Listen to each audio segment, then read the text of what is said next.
Namaste, viewers. Welcome to Jaipur Dialogue USA. I'm your host, Vibhuti Jha. And as always, I will request you please like, subscribe, and support our channel. Give your feedback. We value your feedback because we learn from it. Today, as you must be knowing now, that Mr. Trump survived a second assassination bid. Now, this is very, very important. And I would say, thank God for that. Thank God that he survived. He escaped unscathed. That's very critical. That's very important. But important part is, why are people so desperate about him?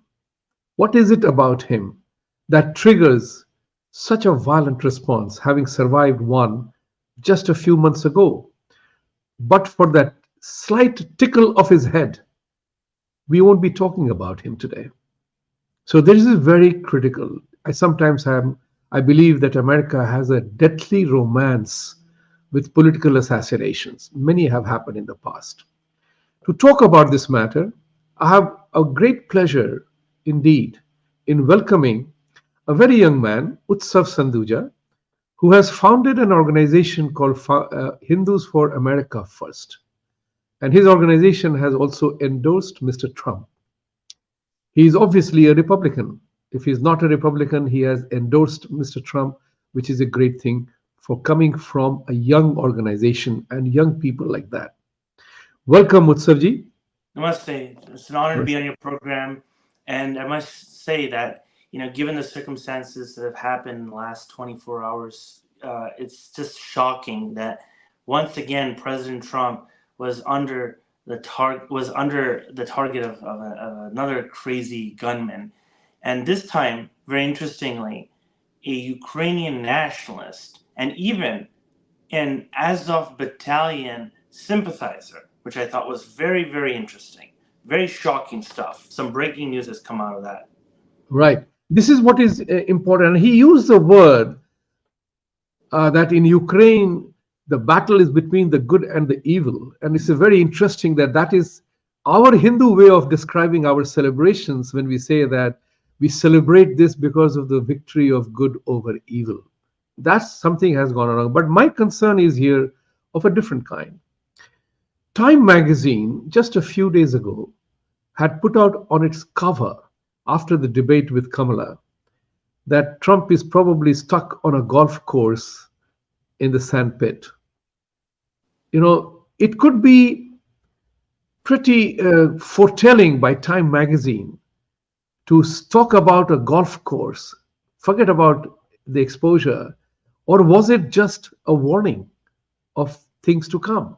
Did Time magazine actually warn Trump that this kind of a thing will happen? And I'm also wanting you to comment on this element that when in his first term, Senator Chuck Schumer of New York, had warned Trump that don't mess around with intelligence agencies because they know how to get you 6 days from Sunday. It's on record. It's not my made up statement. It's on record. And in campaign, Vivek Ramaswamy had openly talked about realigning FBI and reallocating people in different places. And if you remember, in his primary election, he was warned by a FBI couple, which I saw the video myself, in which the couple warned Vivek, be careful. And they said it twice. Your thoughts? We live in very dangerous times, as the Secret Service agent said. And I'm just paraphrasing, but that's more or less what the individuals shared. And the fact is that given the climate that we have, it's honestly a lot of high stakes are involved. We're not just electing the next president of the United States, we're electing the next commander in chief. And, when you look at the entirety of the global map, you see what America is really, doing on the international stage. You see that there's this fine line between complete peace plus or minus some regional global conflicts and world war. And right now we're on that line. And recently you might have heard there's a Financial Times article that talked about how the Department of Defense and the State Department were all in a battle against, how to deal with this issue of Russia in Ukraine. And there was a proposal where long-range missiles would be used by the Ukrainians to strike deep into the heart of Russia. And Putin said, you do this, this is going to start a war between us and NATO. And now, from what I'm reading, apparently Biden is going along with this plan, which would essentially have the United States of America coordinating with the Ukrainians on a more deeper, profound level, where we're transferring technology, allowing for the use of this technology. We're coordinating with the Ukrainians on targets. It's disturbing stuff. And the fact of the matter is that we're going to be entering some kind of unprecedented stage here where we're going to basically be getting very involved in this war. And it's no longer just a defensive war, right? This is now an offensive war. It's to push Russia out of Ukraine, supposedly, if those parts were even a part of Ukraine, depending on your point of view, and also go into Russian territory. And it's just incredible. I mean, if I can just say, the Russians opposed our intervention in Iraq, but I didn't see them arming, Saddam Hussein and then encouraging him to go and attack America and then helping the Iraqis attack the deep heartland of America. That just didn't happen, right? Here, it's like a different story. It's very, very bizarre. I can't even explain it. It's just strange and peculiar. And as we all know, that Mr. Trump in his campaign, in the debate, he has been saying incessantly that once he comes to power, he will have the ability to stop the war. And we know that U.S. State Department or Defense Department is somewhere along the line interested in continuing the war. So now it is again a clash of American priorities at this point in time between Biden and Trump. One wants war, other doesn't want war. One is saying that we will continue until Ukraine wins. The other one is saying that I'll have the war stopped in 2 days' time before I assume and I take oath in that post-election and oath taking, he will have stopped the war. So there is an obvious clash within the American system on this issue. So what is it about Ukraine that the Democrats and the powers that be who are running the show behind the scenes, as Vivek Ramaswamy often calls the managerial class, is trying to do in Ukraine? Because in my opinion, as you said, Russia is not going to lose the war. If they fear they are going to lose the war, you are going to look at a very likely strong nuclear holocaust. Russia is not going to surrender on that. Where do you see this going? Yeah, we need to remember that Ukraine is essentially the birthplace of much of Russian culture and its civilization. Kievan Rus. Our own diplomats have said to our presidents previous, that this is going to be a Russian red line. You encourage Ukraine to join NATO. You instigate the Russians. They're going to fight back. They're going to do something about it. Right. When we supported this whole Maidan Putsch in 2014, that was pretty bad. It was a pretty bad thing that we did. We essentially really incensed the Russians by doing that. We incensed the Russian populations of Ukraine and created a whole cascading set of events that led to Russian separatist elements in Ukraine, the Russians getting involved in Ukraine, and of course, Minsk Accords, which I thought would have a chance. It's a United Nations Security Council backed agreement. Germany, France supported it. United Nations Security Permanent Council backed it. It was an okay agreement. It wasn't great, but it was holding. And, with the failure of those agreements by both the Russians and Ukrainians, we now see this whole conflict spiraling out of control. But to get back to the question, the objective of the Democrats here, it appears to me, and other geopolitics analysts, is to weaken Russia. It's to essentially deteriorate the conditions of uh, Russian influence and essentially make them smaller and reduce their stature. And why is that? Because the Russians clearly disagree with this global system that has kind of had a consensus between the Soviets and the Americans post World War II. Not so much after the 90s, with a lot of differences going on in terms of common European security architecture. And as a consequence, like we now have this bizarre situation where Europe doesn't want to work with Russia, and the United States wants to see Russia become a diminished power, so that according to them, China has less partners that they can work with internationally. And I just think this is foolish because Looks like we have lost his connection until he comes back. 11:24. Yeah, go ahead. Go ahead. oh, I'm back. Oh, that was a little odd. It Yeah. kicked it like removed me for some reason. Yes, it kicked you out. Yeah. Okay. Yeah. Yeah, so what I was saying was that, like, I speak to, people from all around the world, stakeholders from all around the world. And the one thing I hear from the Russians is that they're actually scared about this creeping Chinese influence in Russia. There's a whole mass Sinization going on in China, in Russia itself. And there are Russian elites who have felt a lot of pride, who still feel a lot of pride that when the Soviet Union used to exist, it was the Chinese who had to learn the Russian language. And they always felt like they were the better of the blocks here amongst the communist countries. And to see this happen in reverse, it really, really hits at the kind of prestige of the Russian people. And the BRI, it comes into conflict with a lot of the Eurasian initiatives that the Russians have. This competition, in Kazakhstan in particular. There's a new map that came out last year where the Chinese are actually disputing some Russian territory, albeit very small chunks of them.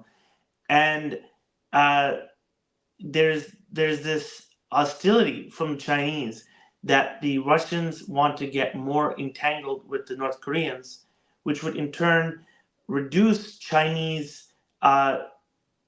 Chinese monopoly over North Korea.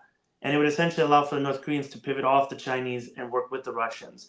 The Chinese aren't very thrilled about that. The Russians are wanting to expand that relationship. There's tensions between Russia and China on that front. And what I'm getting at here is that if we had the right kind of planners in Washington, we could exploit these splits between Russia and China. And we could turn Russia against China. And we wouldn't have to manipulate them in any way. We could just talk to those various elites in Russian society that are very concerned about China's rise as the next great power. And they're very concerned about China's domination of not just the Indo-Pacific, but also the Russian Far East, in which they've been sending over their migrants and practically colonizing parts of Russian Siberia. It's crazy stuff. But this is the sort of stuff that we should be working with the Russians on, perhaps in countering a common foe, which is China. I think the Democrats are too greedy, and they're going to lose this 2-against-1 superpower competition. Just like Soviets lost to China and America, I'm worried that the United States will lose to Russia and China ganging up against us. I'm very concerned about that, and that's one of the reasons why Democrats have to be defeated this November. Kamala Harris must lose, absolutely.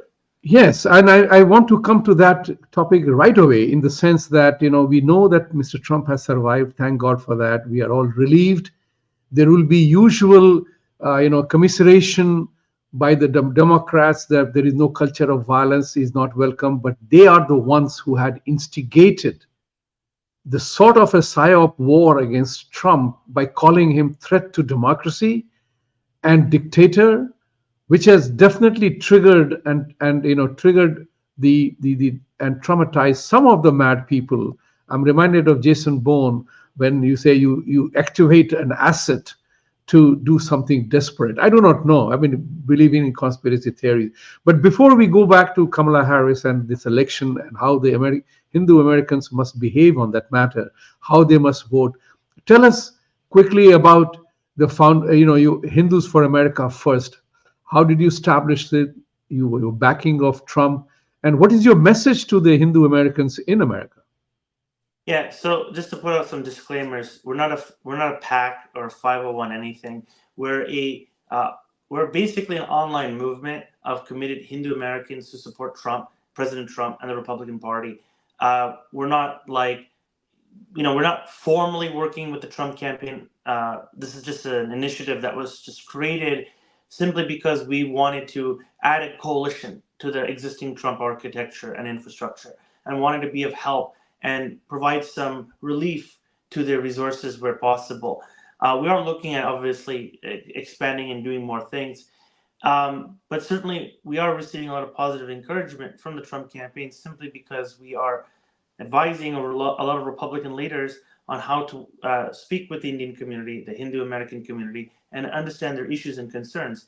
And we just did this because we just feel that Hindus should be, given a seat on the table when it comes to matters of faith issues, foreign policy issues, and of course, we're one of the most hardworking citizens in this country, pay some of the highest taxes. If I'm not mistaken, we are about less than 1% of the population and contribute 3-4% of the total tax revenues of the country, maybe a bit more. And the reality is that this community, historically speaking, has been stubborn in not going for Republicans, but over the last two presidential cycles, that vote has been going up and up as they see and realize that the Democrats are actually very discriminatory to Hindus. Specifically, we saw with SB 403, we see specifically where the mayor of New York City called the Ram Mandir float a symbol of hate. I'm paraphrasing, but he did allude to it being hateful without actually doing his due diligence and homework, by the way, which I thought was ridiculous. And then we see textbooks in California where the Hindu religion is being demonized and so on and so forth. And we get all this nonsensical propaganda from Kamala Harris's niece, Nina Harris, who put across a very offensive tweet where Ma Durga was defamed, and there was some political imagery put on there. She deleted the tweet, hasn't apologized for it. Don't understand why people tell me, Kamala Harris is a Beti of Bharat, and Kamala Harris is one of our own. You have to support her. And I just see these antics from herself, her family, which I'll get into in this program. I don't see her as really part of us at all. I'm glad you came on the show, and I'm very glad that I invited you here today. And it's wonderful because I shared the same thoughts, although you did not know about me as much as I know about you, perhaps. But I'm very delighted that you, as a young man, have woken up to this entire reality, and you are awakened about that. You are not awoke, you are awakened, and you are talking about logic and sense that Kamala Harris is definitely not Bharat ki beti, or for Indian Americans or Hindu Americans to be enamored by her name Kamala. And my question is, why aren't you enamored by name Usha? If that comes to that. Yeah. So the question here is very simple. What is it about the Indian Americans and Hindu Americans specifically that, knowing what they know, that in every single SB 403 Ram float in New York, or the demonizing or creating an effort to declare swastik as a hate symbol, AB 31027, when they were trying to incorporate everything else, where is it? And they're all happening in Democrat-run states where Indians enjoy significant majority presence, being part of the winning party in there. What is it about it? Yeah. It beats the hell out of me if I use the slang. That's a very good point you raise. And the fact of the matter is that Indian Americans are being taken for a ride. They're seen as a vote bank by the Democrats. I mean, many of Kamala Harris's political allies supported SB 403 in California. The fact of the matter is that the Hindu community feels particularly aggrieved by the fact that Kamala Harris is our vice president and was raised a Hindu and hasn't said a single thing about the ongoing pogroms of Hindus in Bangladesh. Not one single word. Or Not Pakistan or Afghanistan or anywhere for or that matter. or Yeah. exactly, absolutely. And it's very, very troubling and concerning because it was under Biden Harris where Sheikh Hasina was color revolution. And I'm going to say it straight out because recently we just got documents from Sunday Guardian where they talked about how there were documents shared by NED, Republican Institute, which is like one of these NGOs that are all about democracy promotion. And apparently, there have been a number of media organizations on the ground in Dhaka that were funded once again by our government through these NGOs to essentially create alternative voices, alternative perspectives, which is code for differing interest groups that can challenge the existing government, so on and so forth. This is pure electoral interference, internal. This is a gross violation of Westphalian state sovereignty in the very traditional sense, where the internal affairs of a country is, just not respected. And this happened under the watch of Biden Harris. One other thing here, the RAB, which is like the state security of Bangladesh, that the West trained, helped create, cultivate this group that was used to fight ISIS, Al Qaeda, Islamist groups. They went under State Department. They went under Treasury sanctions, and they were condemned by the State Department. There's been a long-running slow grind where there's a campaign to just essentially demonize Sheikh Hasina, demonize her government, bring her down, right? Sow discontent, fan the flames of hatred towards her, platform various elements, certain voices from the BNP and even Jamaat Islami, certain narratives by them, giving them all kinds of legitimacy, promoting it through the USCIRF, and ultimately, I would say in the cumulative, with all of these different factors, it did bring down Sheikh Hasina one way or the other. And this happened under Biden Harris. And I'm just thinking, they can bring down Sheikh Hasina, why wouldn't they be able to bring down Narendra Modi?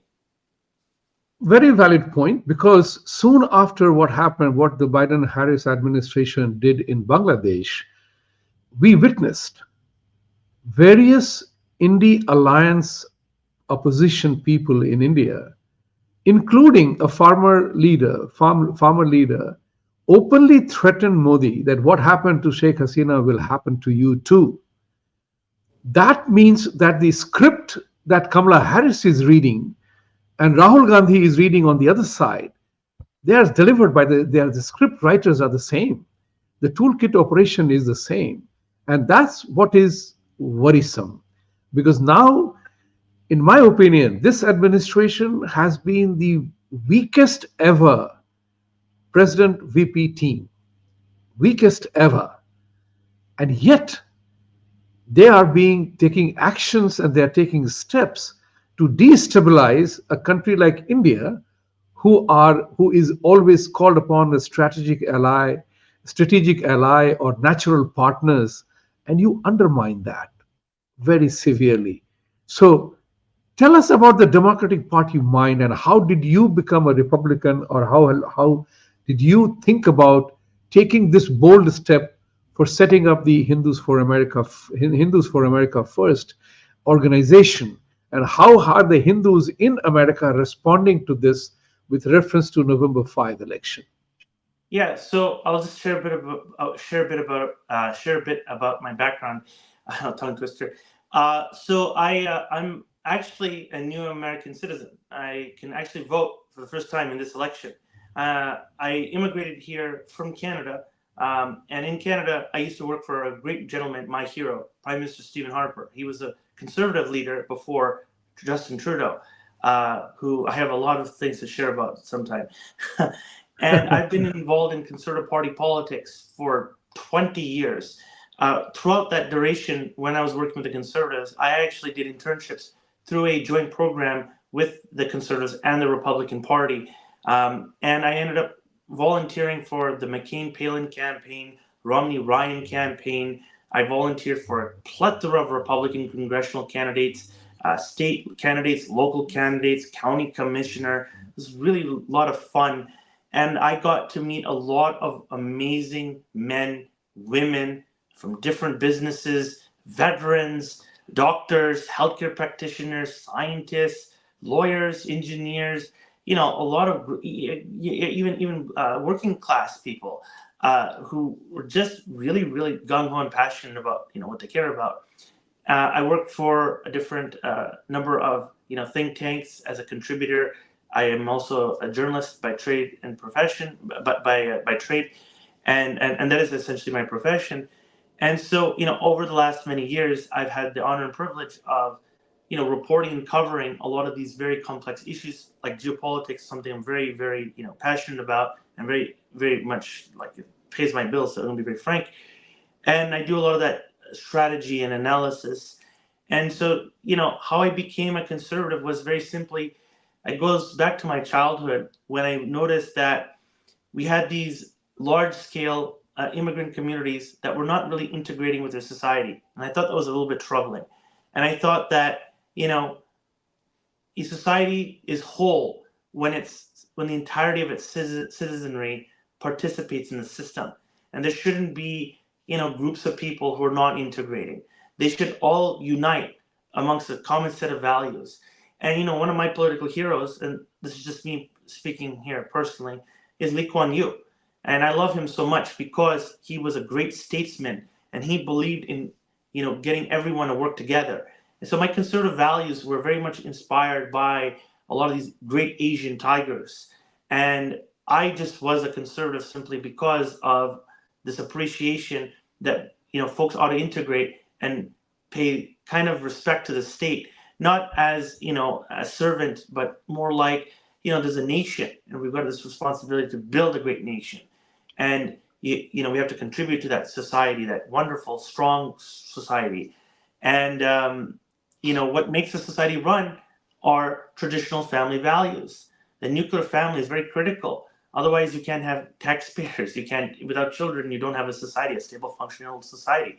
So I am very much a social conservative, and that's how I started this long transition from being, a political non-entity or colorless entity to a straight-up conservative. I remember back in the Bush era, how same-sex marriage was a big deal, and I still think it is. Although that a lot of time has passed since then. I'm very pro-life. I'm very much all about building communities and also supporting mothers with maternal care and having good structured ordered societies. I do see value in our elders. I do see value in our teachers and in our religious leaders. And these are the critical social frameworks that keep families together and keep societies functioning and stable. And when I see all this woke mumbo jumbo, to me, that's just anarchy. It goes against the values of Hobbes, Thomas Hobbes. It goes against the values of Locke. It goes against a lot of the values that have been, that have built civilizations and societies outright. And, with Hindus for America First, I'm seeing Hindus be more concerned about what's going on in Gaza than what's happening in Bangladesh or even right in their backyard. And it's perplexing to me to see that. Rajiv Malhotra has talked about critical caste theory. Oh, that's a real thing. It's being taught in the universities. I'm seeing Hindus lose their identity. I'm even seeing Hindus tell me in private they had to convert just so they could fit in. That really, really, really bothered me because this country of ours, one of the greatest countries on earth, has a thing called the First Amendment. Religious liberty is something that is very treasured in our society. It's something that is a guaranteed constitutional protection and right. And I would like to see Hindus be who they are, not have to switch their religions, not have to be a woke, just be who they are and integrate with the society. They don't have to impose themselves on anyone.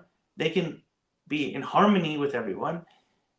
But our religion is so beautiful. We have so much to offer. We have thousands and thousands of years of wisdom. We deserve a place in the Republican Party. We should not have to feel that we have to change who we are and what we believe. And the way Vivek Ramaswamy, I believe, was mistreated by some political leaders, I thought was very unfortunate, considering the fact he's such a great man. He's so smart, so wise. I really appreciate and I'm really encouraged to see your perspective on why you are a Republican or conservative. You talked about the values, and that's critical. And this is what bothers me. This is precisely what bothers me because our values are totally in conflict with Democratic Party values, what they profess and what they preach and what they fight for. How is it? What can be done to tell the fellow Hindus in America that your policy, the way you are falling, backwards, to be a Democrat and be enamored or stuck, moonstruck by a name Kamala, that bothers me a lot. That shows that the mind is not mature or ripe enough or is not ready enough. But we are smitten by inanities that the Democratic Party heaps, and they're very smart about it. Let's be clear. I always admire my opposition with respect because they teach us a lot of things about ourselves. So, this is what is critical here for us to figure out what must happen that the drift rightly moves towards the values of Republican Party. And as you rightly said, we deserve, and I'm very proud that you said we deserve a place on the Republican table. What must we expect from Republican Party? What must we do to have a respectful place on the table? And what must the Republican Party do to invite us, seeing us the way we are? Yeah, it's a very good question, a set of questions you've raised. And the fact is that, first of all, I think what we ought to be doing is reaching out. We should be more proactive on the political scene. We need to stop feeling so uncomfortable. I understand that many of us want to work in all the reputable, prestigious industries. We want the glory. And part of that is being a good diplomat, keeping your head down, not getting involved in politics because it's a dirty game. But the reality is, you don't get involved, you're not going to get any of your issues listened to. You're not going to be seen as important to these political institutions and organizations. So the first step is reaching out, communicating, and actually building grassroots movements and connecting with voters and fellow voters and other citizens that live near you, and sharing with them the wisdom of our ancestors, our forefathers. We're not proselytizing or anything, but we're simply explaining who we are, where we came from, what we believe, and how we're compatible with the Republic, and very simply put, how we mesh with the Republican Party's values. And I think of the Manusmriti, for example, a lot of discussions on family and how important it is to have good structures. I always think of the Gita and how we've got to do our duty, as Krishna told Arjuna. And I see that when our men and women don the uniform and do their duty and fight for our country. I see that very much when, there's a whole discourse about matters of, again, abortion. I know it's a tricky subject, but there's in the Gita, there's a whole thing about a curse. And, essentially, the killing of life it is bad. It is really bad karma. Right. Now, I know that abortion is a tricky subject, but I don't think our scriptures talk about letting anything die, letting the fetuses die at any point. We have limitations, restrictions, and so on. Our faith has talked about, different economic systems and classes that we have that form up the society and civilization. We have a long history of this. And so, why wouldn't we be Republicans? What I notice is that there's an aversion to becoming a Republican simply because there's this real concern of racism and Christian, you can say, I don't want to use the term supremacism, but this, Christian nationalists, you can say, that scare Hindus, okay? Right. Well, what we should understand is, even if these are true concepts, Staying out of the process only makes it worse. Coming into the process, going into the process, gives us a place at the table to bargain and to champion our causes. And most Republicans are very, very tolerant. They're very loving. They're very, very pro community. I've had the pleasure of getting to know many members of Congress, Pat Fallon, Rich McCormick, Keith Self. These three Republican congressmen I just listed, they've been on the forefront in actually raising awareness about Hindu phobia. And they've got very strong Christian majorities in their districts. But they value the Hindu community and see a lot of good in them. President Trump, for example, people may not be aware of this, but he actually helped ISKCON with the acquisition of office spaces and facilities in the 70s. President Trump has actually been very pro-Hindu from the get-go. People don't even know that. It's very sad that they don't know this. We've got Tulsi Gabbard, who's Hindu, on the Trump transition team.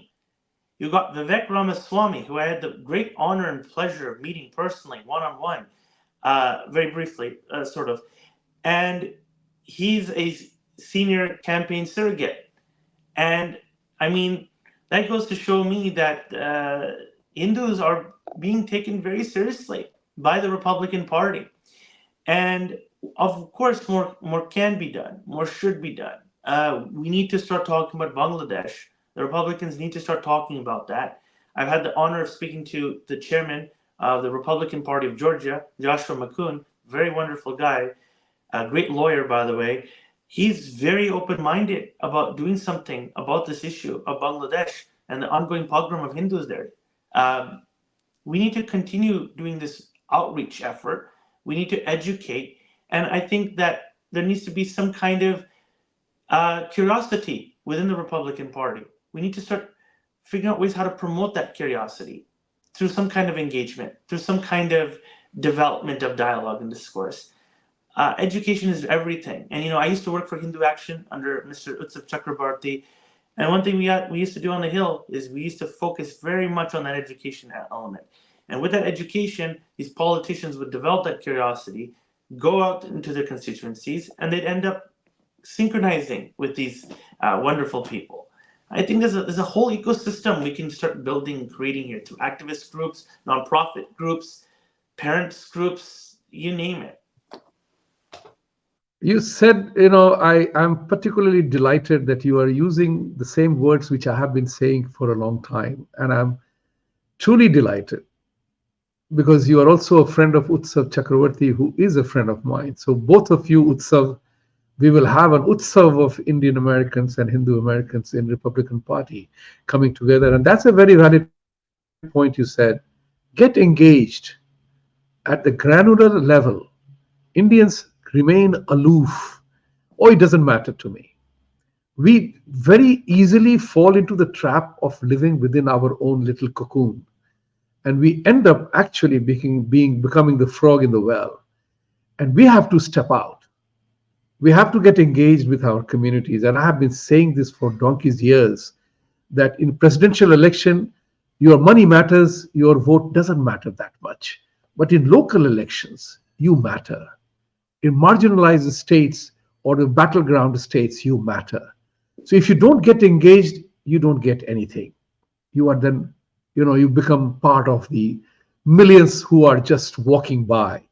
So I'm very excited at your initiative. I'm very excited knowing you, that you are on a path to bring back the values. Yes, we don't have to be proselytizers, but we definitely can be pracharaks, as they say, propagate the value, reach out to people, tell them. And this is a very valid point, that we tend to get upset with an Ann Coulter who was absolutely sick and stupid to tell Vivek, oh, that you are a Hindu and you are not a Christian, so I will not vote for you. And Vivek schooled her in that conversation. Likewise, we tend to get upset with one response here or there, whereas we forget that it's upon us to take the responsibility and accountability to tell people it's a two-party system.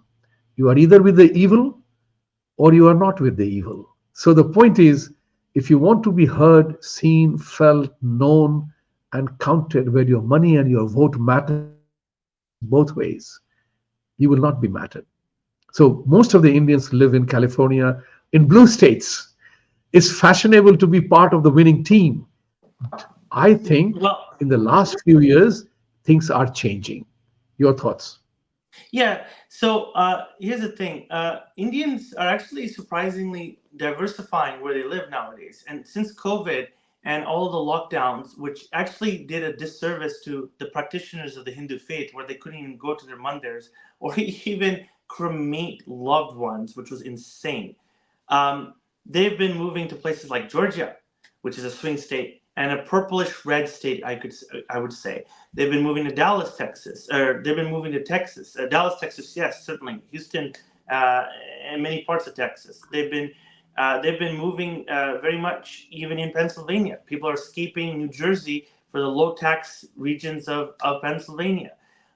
They've been doing outward migration out of California into Nevada and Arizona, and the blue states. I mean, they just have, yeah, good infrastructure. Maybe they have some public systems, universities that are quite good, sure, but in some of these very enterprising red states like Texas or Utah, for example, you see very, very high quality education, more civil liberties like on gun rights to protect yourself against criminals and so on. Homeschooling, where I would encourage parents to consider, simply because when you see all this woke mumbo jumbo and the promotion of you know changing genders and children changing genders, I think, why shouldn't Hindus homeschool their children like Christians do, like Jewish people do? Why don't Hindus do that? You can get a real good dharmic education and make sure your kids stay straight.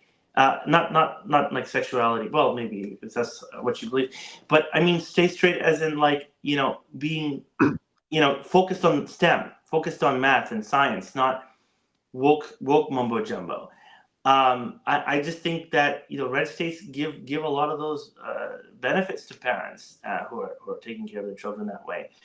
But I did want to bring up one thing about Kamala Harris, though, that I feel like the viewers should know about, and I was wondering if I could bring it Please up. do that.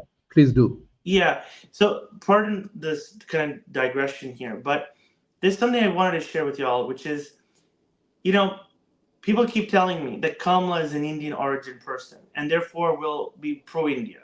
Now, this has to be debunked right away. Right. 2019, Houston, Texas, Kamala Harris is asked um, about the human rights issues of India. This was shortly after Article 370 was more or less abrogated. Kamala Harris responded by saying to this person who asked the question that India is an abuser. She said she made it hypothetical, comparing India to an abuser, thus implying India is an abuser, and said that U.S. intervention could be needed or might be needed in Kashmir, and that's just insane. Now, because I'm just like blown away that, again, the American media has not talked about this. I'm trying to get the US media to interview me on the subject to talk about this, because Kamala Harris does have hawkish views. I mean, she was endorsed by Liz Cheney, Dick Cheney, scores of staffers from McCain, Romney, and Bush, many of them who are very hawkish. There's a reason for that. She's going to start conflicts. She's going to start wars. The way she defended, Congresswoman J. Paul was a little strange to me. I consider her to be the squad member against anti-Indian interests. And I'm just saying, like, I'm just thinking, well, this is just insane. Like, she is talking about intervening in Kashmir, global hotspot where 3 nuclear powers are contesting for this territory: China, India, Pakistan. I always mentioned that China is contesting Ladakh, parts of Ladakh, and they still want more. And it's just alarming. And what is more alarming was this person who was behind her backstage, guy called Dr. Mahmood. Asif Mahmood, who is a Pakistani origin physician. He's a Democrat, ran for Congress. He's the commissioner of USCIRF. Now, this gentleman has been one of Kamala's top fundraisers, donors, and has promoted the Kashmir narrative, the Pakistani Kashmir narrative, excuse me, and has talked about this in Congress in 2019, has shared it with Kamala Harris, and has even influenced some of her positions, as we have seen from just her, discussions and discourse and so on. And what I found recently was that this gentleman, if you want to call him that, was actually either working or contributing to the Pakistani consulate of Los Angeles, which raises a question. Is this guy a foreign agent of Pakistan? He's not. And what's also fascinating is, according to Pakistani media, Dr. Mahmood, is very close to many of the political parties of Pakistan, and he visits the country regularly.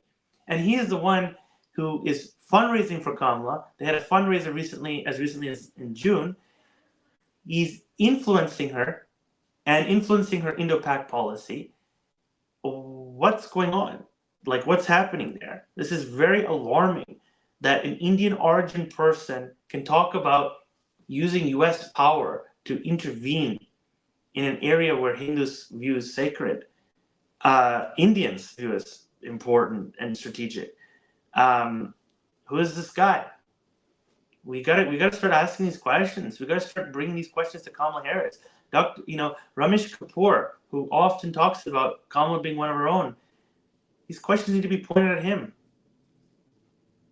Very, very bold and very valid points you have raised, Utsav, and I'm very proud of you that you have not mincing words on it. And I have said this many times, and I'll repeat here today to the audience. If you are moonstruck by name Kamala, look at her policies, as Utsavji pointed out. This is very critical because, in my opinion, I have said this here in my shows many times, Kamala is a bad message for India. It is a bad message for India. The other part, which is equally important, politics aside, is that we definitely do not connect with the Democratic Party policies on policies, family values, children, gender change, and whatever they are doing with immigration. It is hurting our image. It's hurting us as immigrants in the community. Look at the violence that is happening. It's crazy, to put the word mildly. So, Utsav, thank you very much for joining today. And I'm 100% sure that we will have more conversation as the election nears. And we must, because Indian Americans can play a vital role in all the battleground states of Michigan, Georgia, Arizona, Pennsylvania, and other places where actually, if we do not participate, as you very rightly said, we will be on the chopping block, taken for granted. Absolutely. If we are not involved with the Republican Party this time, and if Mr. Trump wins the election without our help, we will be orphans. Why would he care for us? Absolutely. Think about it from more perspective than one. Your last word. Yeah, last words are, Kamala's talking about price controls. I've spoken to a lot of voters at the doors. They remember the Nehru-Gandhi dynasty about price controls. They remember food shortages, inflation still running amok, a burgeoning black market, which was crazy, enriched the pockets of criminals. Don't fall for these gimmicks, guys. Kamala Harris is talking about immigration reform, pathways to citizenship. Again, that's not up to her. That's up to Congress. Don't go for it. Don't just blindly believe this sort of stuff. Illegal immigration hurts our community as well. We are victims of crime thanks to these illegals that come through the southern border, through the airports, without getting properly vetted. We did this the right way. What kind of message are we sending to others when we advocate for this violation of the rule of law and support this unbelievable amounts of crime and unbelievable amounts of anarchy? I mean, we're a nation of laws. If we can't even manage our own borders, what kind of country are we? I mean, Look at India and Bangladesh. I mean, you don't see India having an open border with Bangladesh. They have to protect their economy. They have to protect their workers. They have to make sure that radical elements don't enter their homeland. Under Kamala Harris, through Joe Biden, we've seen 99 terror suspects be released back into the U.S. homeland. Kamala Harris has also talked about closing Guantanamo Bay and bringing those prisoners back here in America to be tried. I mean, this is not a candidate that's going to keep us safe. It's not a candidate that respects the rule of law. It's not a candidate that actually aligns with our traditional values of law and order. And certainly when it comes to the economy, her proposals are really pie in the sky. They're not really well thought out. You guys know what I'm talking about. You've seen the arithmetic. You've done the math. You've crunched the numbers. It doesn't make a whole lot of sense. We know President Trump's record, 4 years minus COVID, pretty good GDP growth per capita, pretty good GDP growth rates, like 3%, great record stock markets. A lot of folks were doing well with their life savings, retirement savings in these various accounts. It was a good time. And President Trump will deliver it again.